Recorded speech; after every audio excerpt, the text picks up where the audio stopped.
So we're having Water Day today, and this is for our 3rd through 5th grade students who really worked hard in their state testing this year. They really spent time getting their work done and doing all the problems and reading through everything really carefully, and then they're getting rewarded with a day outside. They even get a chance to dunk their principal and assistant principal. Well, sometimes there's a disconnect for kids, when it comes to state testing. It's like we just want them to work hard. I've learned a lot of things, but now when I sit down to take my test, I need to do the best I can. And so this kind of gives them something to look forward to. Oh yeah! And gives them that extra little nudge to do their best.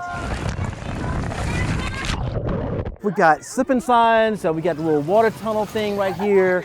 We got the principal and assistant principal, which apparently is the most popular thing to do, because kids just keep coming back. I don't know why. We just love to encourage our kids. We have a wonderful group of kids here at Monaview. We love them very much, and we just want to do everything we can to make their school experience just outstanding and wonderful here in Greenville County. Just all water, all fun, just having a good time.